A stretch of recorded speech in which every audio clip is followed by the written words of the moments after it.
Let's think of the ideal scenario for how we'll solve climate change.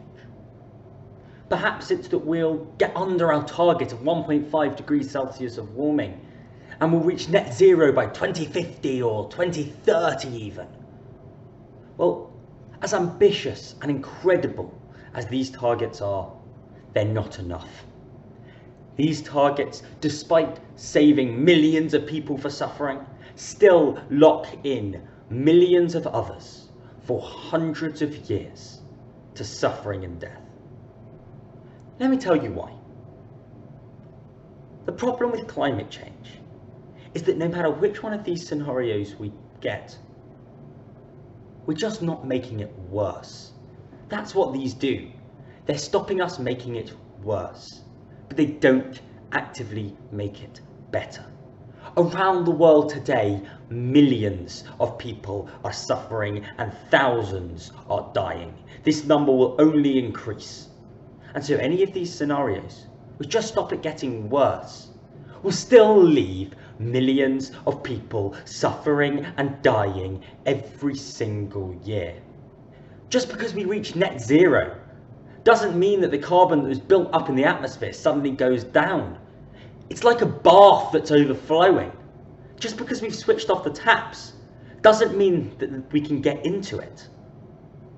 That's the problem with our current narrative, is that even in our ideal scenario, we're leaving millions of the most vulnerable people in the world to suffer. And that's no climate justice. Climate justice means that we protect these vulnerable people.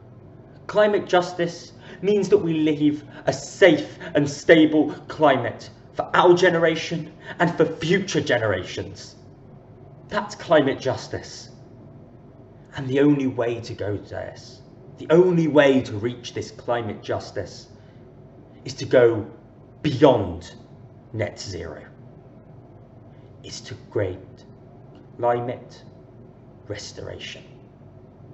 Climate restoration is predicated on the idea that not only do we have to cut emissions, cut the amount of CO2 we're putting into the atmosphere, not only do we have to adapt to our changing climate, but we have to try to actively reverse the damage we've already done. We've built up a store of historic emissions in the atmosphere, like that bath. Now, not only do we have to switch off the taps, but we also have to suck the carbon dioxide out the atmosphere using straws, in our bath analogy. Restoration is doing exactly that. It's going beyond the traditional narrative of just cutting emissions, and is achieving restoration by reducing the level of CO2 in the atmosphere back to what it once was. Do you want to leave a climate for your children and for your children's children which is worse than the suffering we see in the world today? The wildfires in Australia, the cyclones in Mozambique, the increased hurricanes, the increased heat waves, the increased droughts. Do you want to see a climate for thousands of years that is that and worse? That's what our most ambitious scenarios lead us today. Or do you want to see the climate improving with every generation, that the climate today will be the worst it will ever be?